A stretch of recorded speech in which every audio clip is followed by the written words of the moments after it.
Hola, ¿qué tal? Saludos cordiales aquí en el canal del Senado. En este Contrapuntos vamos a hablar con un senador que representa a una zona que muchos llaman estratégica. Veamos su ficha.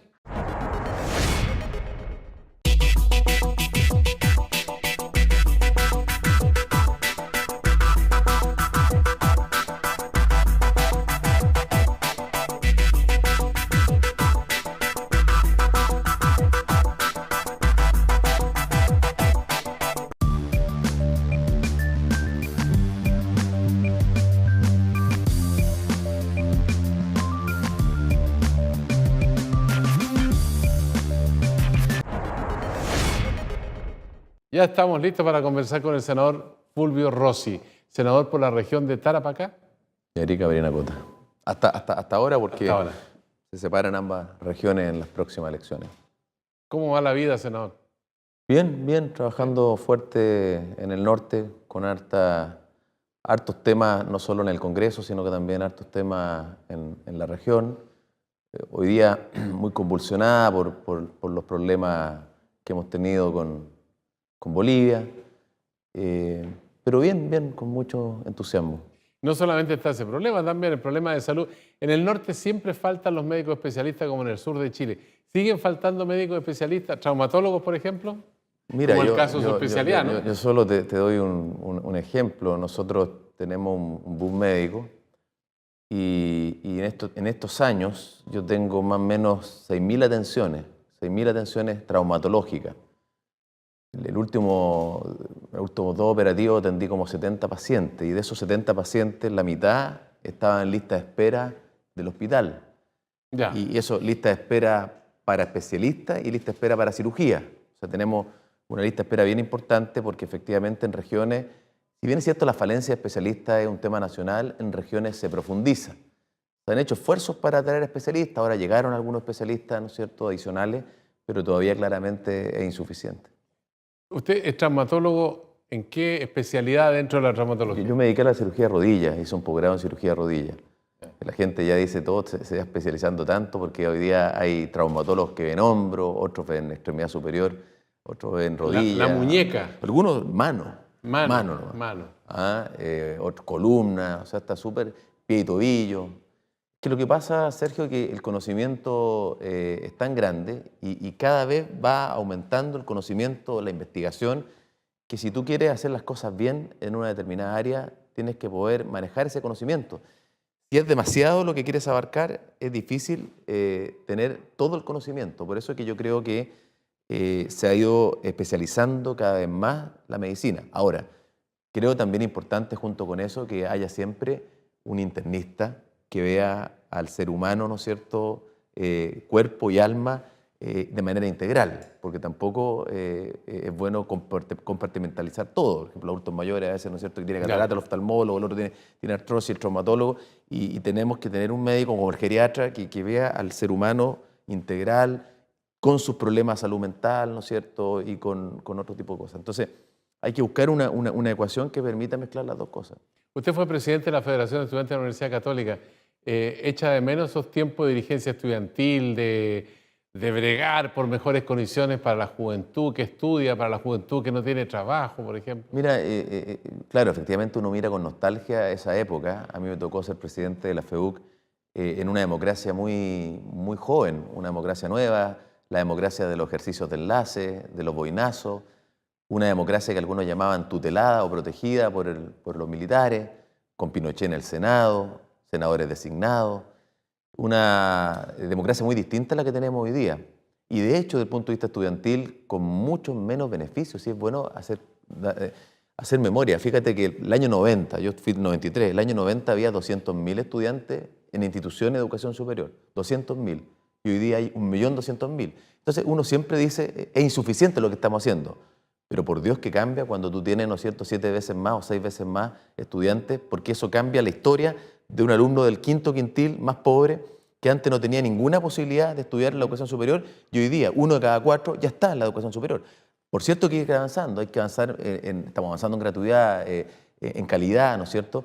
Pero el cambio es muy sustantivo. Las cosas que pedíamos en esa época son muy distintas a las que se plantean hoy día, porque como se ha avanzado mucho, también los desafíos son más grandes. Ahora, usted describe un progreso sustantivo en materia de educación. ¿En salud ha pasado lo mismo? Porque hoy día tenemos un FONASA que atiende el 80% de la población y las ISAPRES se ocupan del 20%, pero la cantidad de recursos que hay para el 80% proporcionalmente es menor que la cantidad de recursos que hay para ese 20%, ¿o no? Bueno, y eso, Sergio, tú bien lo dices, genera una tremenda inequidad, porque lamentablemente, como dicen en buen chileno, el chancho está mal pelado. ¿Ah? Tú hablas de recursos, y cuando uno habla de recursos, habla de camas, hablamos de infraestructura, hablamos de recursos humanos.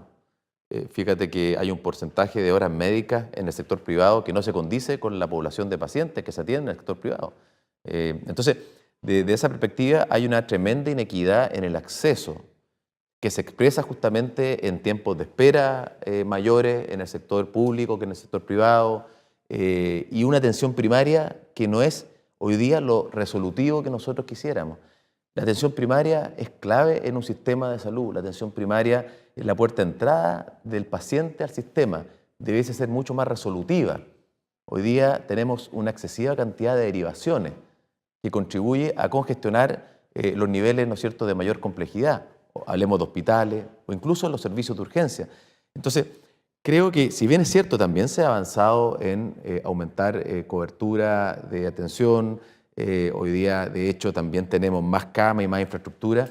Lamentablemente, todavía persiste esa inequidad y tenemos un FONASA que es muy débil, tiene una institucionalidad muy débil como seguro público y un sector privado que no es parte de la seguridad social. O sea, en el sector privado lo que falta es, de alguna forma, incorporar a las ISAPRES al concepto de la seguridad social, de manera tal que tengamos un sistema de salud en donde cada paciente reciba lo que necesita y no reciba lo que tiene en su bolsillo, que es lo que ocurre hoy día, lamentablemente. Ahora, ahí hay un problema que a mí me hace mucho sentido porque hay una infraestructura hospitalaria que todavía es insuficiente, pero muchas veces se dice que los hospitales están desocupados los pabellones durante las tardes porque los médicos no trabajan en los hospitales en la tarde. Entonces, toda esa gente que usted dice que demanda atención médica, pero que le dan hora para semanas, a veces meses después, podría ser atendida en esa cobertura. ¿Por qué los médicos no cubren esas horas Bueno, hospitalarias? yo creo que ahí hay varias cosas, naturalmente, ¿no? A veces en regiones porque faltan, dice llanamente, médicos, pero también es cierto, y lo he planteado muchas veces en la Comisión de Salud, que se hace imprescindible mejorar los incentivos, que no son solamente económicos, que tienen que ver con el equipamiento, que tienen que ver con la infraestructura que dispone un médico para poder hacer bien su trabajo y desarrollarse como profesional. Aquí tenemos que hacer un esfuerzo, se ha hecho algo, ¿no?, y bastante, en mejorar las condiciones de los médicos, especialmente los especialistas. Nosotros tenemos que tener los hospitales funcionando todo el día. Tenemos que sacar provecho a esa infraestructura que muchas veces es ociosa, los pabellones quirúrgicos. Tenemos que ser mucho más eficientes en la gestión. ¿Y por qué no se ha hecho? La gestión clínica es fundamental. Es que yo creo que nosotros tenemos hartos problemas. Nosotros tenemos un problema serio de gestión clínica, entre otras cosas porque el sistema está muy fragmentado. Creo que hay que hacer cambio en la institucionalidad. Por ejemplo, ¿qué significa eso? Muy fragmentado significa que tú tienes, ¿no es cierto?, muchas instituciones que tienen distintos roles en el mismo ámbito y que muchas veces se sobreponen respecto al rol. Me refiero, por ejemplo, tú tienes un FONASA, en FONASA está el servicio de salud y por otro lado tienes la subsecretaría de redes asistenciales con el ministerio y tienes los prestadores, que pueden ser públicos, pueden ser privados, ¿no es cierto? Público los hospitales, privado las clínicas, y después tienen la red de atención primaria, consultorio, centro de salud familiar, que depende de los municipios. Entonces, no dialoga la atención primaria con la atención hospitalaria, una depende de los municipios, y hay 345 municipios, 345 atención primaria, y por otro lado tú tienes un servicio de salud que es el que se relaciona con los hospitales en circunstancias que cada hospital debe tener mucha mayor autonomía para manejar su presupuesto y recibir recursos de acuerdo a sus propias necesidades. Y por otro lado tienes FONASA, que es débil, como dije, y que de alguna manera se pelea con el servicio de salud, quien compra los servicios, ¿no es cierto?, porque el gran comprador debe ser el seguro, en este caso el seguro público. O sea, esa fragmentación lo torna ineficiente, además de falta de recursos, que se traduce en compra de servicios. Ahora, la compra de servicios, ojo, al sector privado no es donde más plata pública se gasta en el sector privado. Donde más se gasta es en la compra de bonos, ¿no es cierto?, por parte de pacientes FONASA en el sector privado, ahí es donde más se salen recursos. Ahora, en el caso de las ISAPRE, por ejemplo, muchas veces los médicos se quejan que son una especie de jamón del sándwich, porque las ISAPRES les fijan, digamos, cuáles son los aranceles que tienen que cobrar, les ponen ciertas condiciones que muchas veces significa una desventaja desde el punto de vista de los ingresos, pero están obligados a trabajar ahí. Y por otra parte, en el caso de los pacientes, por ejemplo, las ISAPRES, lo que he escuchado yo durante muchos años, es que prefieren personas que sean jóvenes, que sean especialmente varones, ¿no? Y los de la tercera edad no los quieren y las mujeres fértiles tampoco las quieren. ¿Es tan así la historia o no? Bueno, a ver, es bastante así. De hecho, lo último que tú mencionas respecto de la situación de ciertos grupos vulnerables o de riesgo, estamos hablando de riesgo sanitario, mayor posibilidad de enfermar, evidentemente ellos sufren una discriminación porque al final del día un seguro, ¿qué es lo que pretende hacer? Es mezclar los riesgos, ¿no es cierto? Y si uno quiere establecer ciertas primas, ojalá que sean las mismas para todos, tiene que haber un sistema de solidarización de los gastos, de manera tal que haya subsidios cruzados, porque es evidente que un adulto mayor va a gastar más en salud que una persona joven, es evidente que un lactante gasta más que un joven de 20, es evidente que una mujer en edad fértil gasta más que un hombre en edad fértil y que el hombre mayor, ¿no es cierto?, gasta más que la mujer. O sea, todo eso lo sabemos. ¿Cómo solidarizamos, ¿no es cierto?, estos riesgos sanitarios de manera tal que cada paciente no tenga que pagar más por recibir la atención que requiere a través de subsidios cruzados? En el sector privado debiese existir un fondo compensatorio de riesgo. Ese fondo compensatorio de riesgo terminaría con las preexistencias, porque el paciente que tiene una enfermedad y por tanto tiene una preexistencia y está en un ISAPRE podría cambiarse a otro ISAPRE y no sería cotizante cautivo. Hoy día no puede cambiarse porque viene con esa mochila. Entonces, pero si tú distribuyeras estos recursos que yo digo compensando los riesgos, terminaría el incentivo a la selección que tienen las ISAPRES hoy día al descrema, o sea, a discriminar a esos grupos, ¿no es cierto?, más vulnerables que tú mencionas, por ejemplo. Además, hay una suerte en relación al tema de los médicos. Hay una integración vertical que muchas veces hace que el seguro finalmente termina también dueño de una clínica y contrata al médico. El médico, desde ese punto de vista, hoy día muchas veces, por eso que ha cambiado el sistema de pago, porque es contratado por un seguro. Hay modelos de salud administrada que no fueron muy populares en Chile por lo demás, pero de lo que se trata, creo yo, es que el sistema de pago esté muy vinculado a los resultados.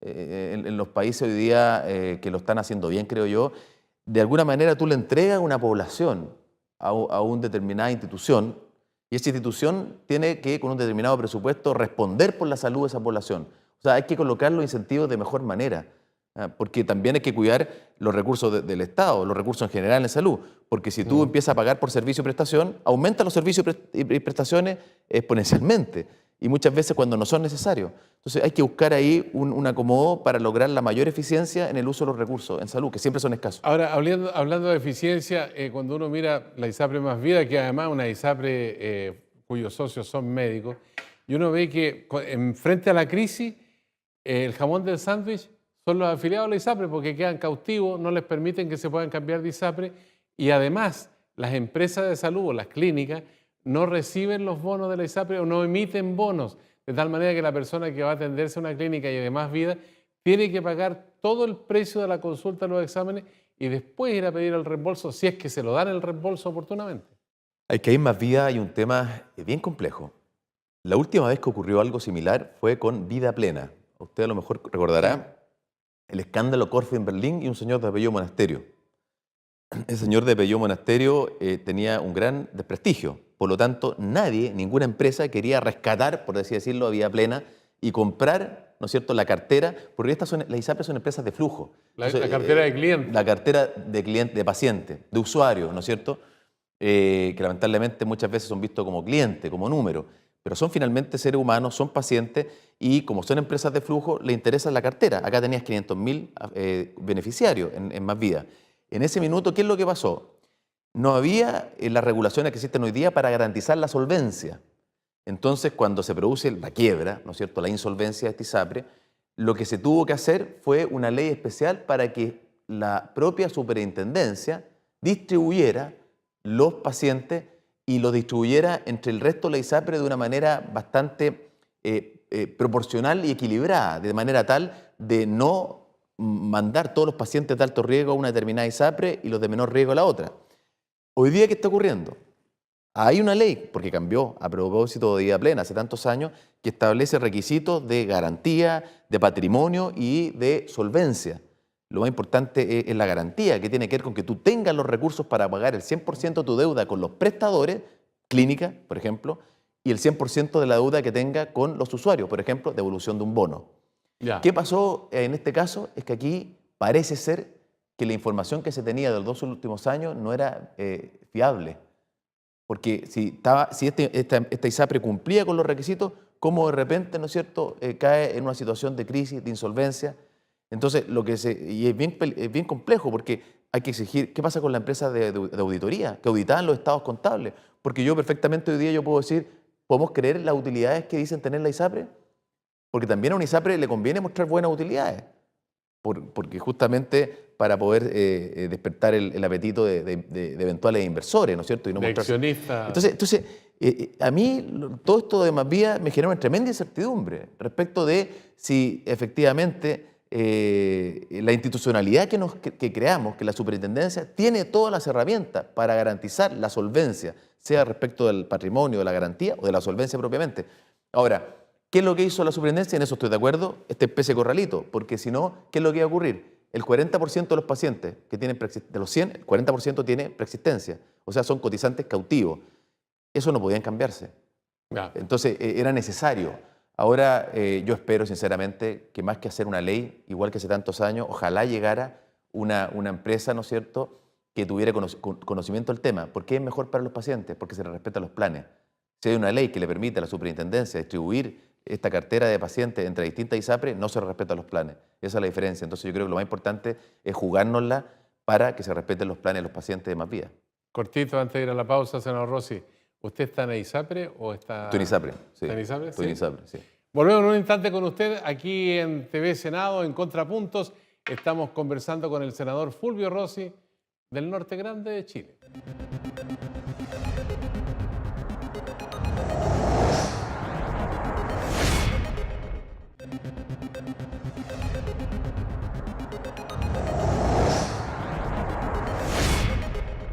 Ya estamos de vuelta aquí en el canal del Senado, en Contrapunto, con el senador Fulvio Rossi. Senador, ¿va a la reelección o no?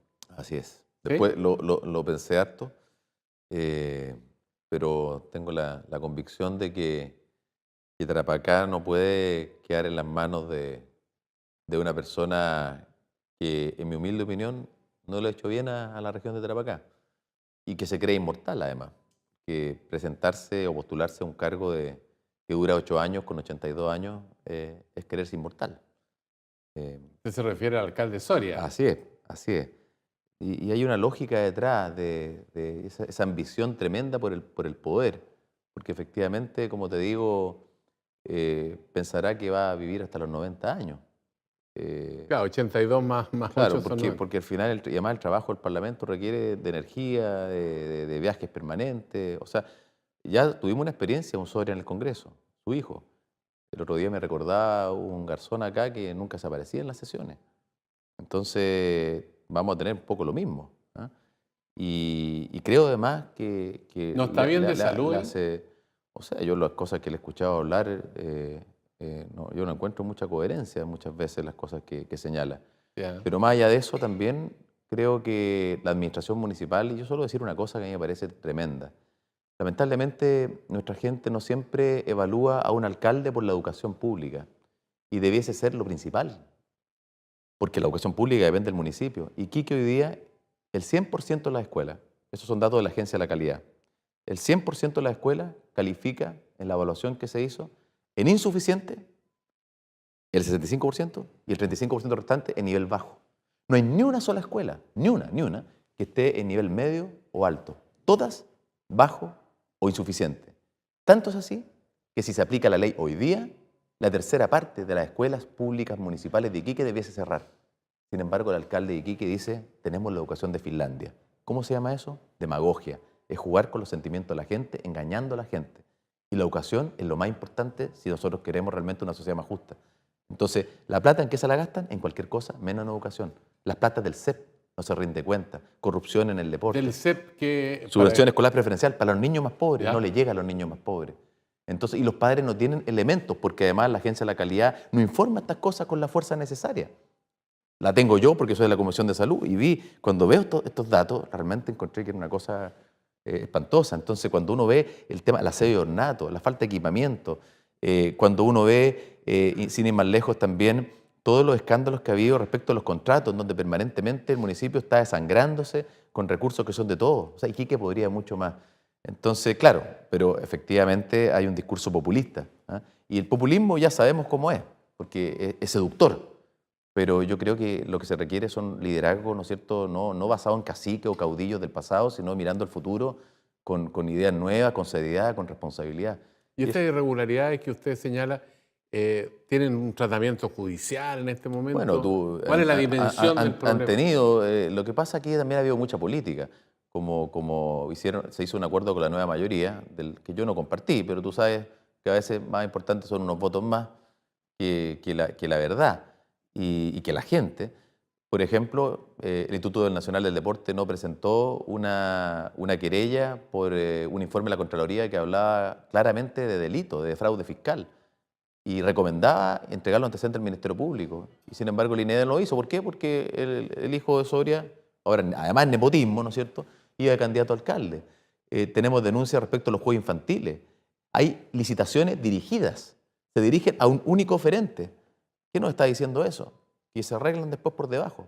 Y la Contraloría, la verdad, ya hizo una vez bastante y finalmente esto se arregló en la Suprema. Entonces tampoco la Contraloría ahí, incluso hay una crítica que se hace a cierta relación que tendría la Contralora regional con algunas autoridades municipales. Porque pasó una cosa increíble, que hubo el Contralor subrogante, hizo un fallo de falta de la probidad contra el alcalde Soria y el alcalde Soria se querella contra él, contra el Contralor, y llega la Contralora y dice no, se termina toda la investigación, listo, inocente. ¿Por qué se ha hablado poco de la Contraloría General de la República, del anterior Contralor que se supone debería haber tenido un papel muy preponderante en la fiscalización de las irregularidades que se han producido en Carabineros y durante mucho tiempo? También se habla de 5 años, hasta de 10 años, se habla de 13.000 millones que podrían ser muchos más, los implicados y todo eso, y la Contraloría General de la República no cumplió ningún rol ahí. Yo creo que, a ver, yo creo en general donde hay más corrupción, siento yo, porque mira, se ha hablado mucho de los temas de financiamiento de campaña, pero una cosa, y yo no es que yo defienda o respalde problemas de financiamiento de campaña, pero son problemas de financiamiento de campaña, pero llevarse plata para la casa, porque estamos hablando acá de fraude al fisco, en donde hay un determinado proyecto y se hace una licitación cuyas bases favorecen a un oferente y ese oferente se pone de acuerdo con la autoridad que licita y las platas pasan por debajo.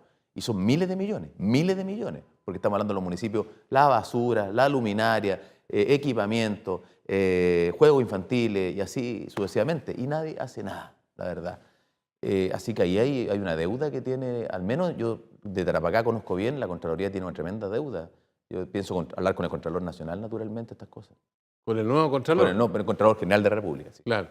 Ahora, usted es candidato a senador eventualmente por una región que creció muchísimo ahora. ¿Se amplía o no? La región ha crecido mucho, especialmente a expensas de Hospicio, que ha crecido muchísimo.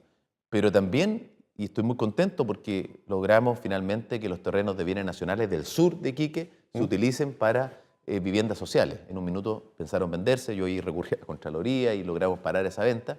Porque al final, si tú pones en venta esos terrenos, que son terrenos filete, vista el mar, lo que va a ocurrir es que van a construirse viviendas todas sobre 5.000 UF y grandes hoteles y la gente más pobre no va a tener opción. Y hoy día se están construyendo las primeras 280 viviendas. O sea, está creciendo. Y hay 102 hectáreas más. Las comunas más pequeñas de la provincia de Altamurugal también están creciendo. Por lo tanto, la población se ha incrementado mucho. Pero especialmente, como dije al principio, a expensas de Hospicio. Hospicio hace 20 años... ¿Cuánta gente había? Hoy día hay más de 120.000 personas. ¿Pero entra también Arica, Parinacota? No, Arica y Parinacota son dos regiones separadas que hoy día van a tener sus propios senadores. Ya. La región de Tarapacá, ¿cuántos senadores va a tener? 2. Elige 2 y 2 Arica. Pero 2 tenía ahora. Claro, pero eran de Arica y Tarapacá. Ya. Y hoy día se separaron las ¿Y dos Arica regiones. y Parinacota van a tener 2 senadores. 2 senadores. Y ahora se aumentó por el cambio de la ley a 3 diputados en cada parte. Ya. De 2 a 3. Ahora, la zona norte grande, y particularmente la que usted representa, también tiene otro elemento importante en la relación internacional, digamos, y especialmente con Bolivia. Ahí hay un problema pendiente que tiene una larga data y hay reclamos de distintas intensidades de Bolivia, ya sea por la salida al mar, ya sea por el comercio, ya sea por el río Silala, ya sea por el río Loa, en fin. Usted como senador por la región y en el futuro, ¿qué piensa que eso va a tener como salida finalmente? Mira, yo acabo de asumir la presidencia de la Comisión de Defensa. Empezamos a hacer una visita a la zona de Colchane, de Cariquima, ¿no? Porque, a ver, esto no lo digo porque sea chileno, me asiste el convencimiento. Yo sé que es difícil uno sacarse la camiseta del país de que uno es, por lo demás, yo soy parlamentario del Congreso chileno. Pero Chile en general siempre ha tenido una buena disposición con Bolivia. Y ha sido Bolivia el que ha tenido una política de agresión y de hostilidad permanente. O sea, hay una campaña internacional contra Chile que a mí me consta. Yo he estado en foros internacionales donde parlamentarios se me acercan prácticamente a culparme a mí y a Chile de la situación de pobreza, ¿no es cierto?, que vive Bolivia, cuando eso no es así. Bolivia lleva un tema que es perfectamente legítimo de conversar. Bolivia puede plantearle a Chile, ¿no es cierto?, facilidades para llegar al Pacífico, que por lo demás hoy día las tiene a partir del tratado. Pero en vez de hacer eso en una relación bilateral, lo lleva a un foro multilateral, cuando sabemos perfectamente que en materia de tratados internacionales corresponde que solo los dos países involucrados vean estos temas. Hoy día, y esto no es primera vez, militares bolivianos ingresan ilegalmente a territorio chileno y utilizan armamento de guerra en contra de camioneros chilenos. Un capitán que venía de La Paz, no era un patrullaje militar, entonces bastante raro esto, justo coincidía con la entrega de la réplica boliviana en La Haya. Estos militares, la verdad que atemorizan a la población que vive ahí. Yo estuve en Cariquima, porque son militares, muchas veces incluso los mismos militares trafican. Esa es la verdad. Hay un militar que estuvo, un alto mando detenido de Bolivia por tráfico, que se favorece por el libre tránsito que nosotros le ofrecemos a sus mercancías, especialmente a Puerto Rico.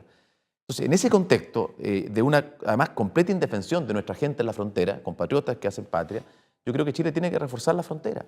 Contrabando, tráfico de droga, trata de personas, militares, ¿no es cierto?, que ingresan de manera ilegal. Todos estos elementos configuran un cuadro, ¿no es cierto?, que genera gran malestar y, digamos, mucho temor en la población que vive en la frontera, porque tenemos lleno de pasos no habilitados, además. Entonces yo espero que aquí, y al menos como se tomó la decisión de no expulsar, que estos militares, porque yo te pongo un ejemplo, Sergio. Si, Ellos están siendo enjuiciados acá. claro, si los militares hubiesen disparado, la bala le llega a un chileno y lo mata, ¿qué habría pasado? O sea, una situación súper compleja. Un militar boliviano en territorio chileno asesina a un chileno. O a un carabinero que son los policías de frontera. Sería un conflicto internacional de proporciones. Yo creo que el gobierno, y ahí yo tengo una crítica, debió haberse hecho parte con una querella contra los carabineros, contra los militares bolivianos. Y si no, lo expulsaron, porque habitualmente lo expulsaban siempre, hoy día yo vería con muy malos ojos que lleguen a un acuerdo Ministerio Público boliviano con Ministerio Público chileno, porque lo que corresponde es que se sometan a las mismas reglas del juego que somete cualquier chileno, con la legislación chilena, delitos cometidos en tierra chilena. Entonces yo lamento todo esto, porque ojalá existiera la mejor relación con Bolivia, pero fíjate que las primeras declaraciones de Evo Morales fueron de un tenor de que había secuestro. Y como ya fue demostrado por la Cancillería y por el Ministerio del Interior que estaban en territorio chileno, con toda la tecnología, incluso tuvieron que cambiar el discurso. Después las declaraciones contra la presidenta Bachelet del Ministerio de Defensa. Aquí no estamos hablando que si a alguien le puede caer mal la presidenta Bachelet, es la jefa de Estado. Y yo no tengo muchas diferencias con dos personas en la región, porque claro, el alcalde Soria, o exalcalde Soria, no le corresponde entrar entregando mar con soberanía, así lo ha dicho, en Bolivia. ¿Por qué? Porque eso es sabotear la estrategia chilena en La Haya, que la lleva la jefa de Estado, en este caso la presidenta Bachelet, y todos los chilenos debiesen mostrar detrás de eso. Después tenemos al diputado Gutiérrez, que le presta defensa a los militares bolivianos. Entonces, cuando el sueldo no se lo paga el Congreso boliviano, se lo paga el Congreso chileno. Entonces yo creo que ahí no se trata de un tema de caer en un patriotismo excesivo, se trata simplemente de que se cumplan las normas básicas de convivencia entre los pueblos. ¿Diputado Gutiérrez va a ser competidor suyo? ¿Va a ir al Senado también? No, yo creo que no, porque si va... Yo creo que él está pensando que por motivos de salud y de edad Soria no vaya, que es lo que siempre ha pensado, porque efectivamente yo te dije, nadie es inmortal y es como irresponsable plantearse, voy a un cargo de 8 años y tengo 82. Y yo creo que eso es lo que está esperando él, pero no creo que los dos vayan. ¿Gutiérrez es una amenaza para usted o no? No, yo la verdad no solo tengo encuestas, sino que la gente rechaza categóricamente una manera de hacer política basada en la permanente querella, de conflicto, descalificaciones, agresividad, violencia, y no en la idea y en las propuestas, que creo que es lo que espera la gente. ¿Cómo espera enfrentar usted, y para eso tenemos poquito tiempo, pero igual se lo pregunto, con la migración boliviana hacia Chile con este conflicto que ha planteado el gobierno de Evo Morales? Bueno, yo creo que ahí es importante que analicemos la ley de migración de varias perspectivas. Por supuesto, la perspectiva de los derechos humanos, pero también la perspectiva de la seguridad. Yo creo que es muy importante que el ingreso esté muy vinculado al trabajo. ¿Ya? ¿Ah? Y esto hay que entender que en todos los países del mundo es igual. Si yo quiero ir a Australia, por ejemplo, que es un país muy respetuoso de los derechos humanos, y yo quiero ir como profesional, ellos me van a decir, usted, si nosotros no necesitamos un médico en Sydney, un médico necesitamos en la zona centro de Australia, donde hace 40 grados de calor. O sea, ellos tienen una política migratoria, pero que se basa también en las necesidades del propio pueblo australiano. Estoy poniendo un ejemplo. Ya. En Chile también es importante vincular, porque efectivamente lo que sí no puede ser que las personas que ingresan al país finalmente contribuyan, no digo a delitos, porque delitos lo cometen todos, pero no contribuyan al desarrollo del país. Entonces, el ingreso tiene que estar vinculado con el empleo. Yo creo que es un aspecto súper importante de considerar en la ley de migración que se va a empezar a discutir. Senador, llegamos al final y ahora viene un minuto de confianza. Tiene la libre disposición de 60 segundos para opinar, para criticar, para proponer. Ahora ya. Yo creo, mira, como hablamos del tema boliviano al final del programa, yo en ese tema creo que es muy importante y quiero insistir que tengamos una mirada de Estado. Habitual y tradicionalmente siempre en Chile, cuando hay conflictos como estos, todos los sectores políticos, independientemente de la diferencia que tengamos entre nosotros, nos ponemos detrás de la jefa de Estado. Hoy día tenemos un conflicto en La Haya y lo que corresponde es apoyar a la presidenta y no llevar agendas paralelas y no boicotear, como lo ha hecho Jorge Soria ofreciendo mar con soberanía a Bolivia, en propio territorio boliviano, o el propio diputado Gutiérrez, ¿no es cierto?, defendiendo a bolivianos que ingresaron ilegalmente y atacaron a personas compatriotas nuestros. Claro, conciso y preciso, el senador Fulvio Rossi, a quien agradecemos la gentileza de conversar con el canal del Senado en este Contrapuntos. Muchas gracias. Gracias a usted y siga la sintonía del canal del Senado de la República de Chile, que ya nos encontraremos en otra ocasión conversando con otro parlamentario de la Cámara Alta. Hasta pronto.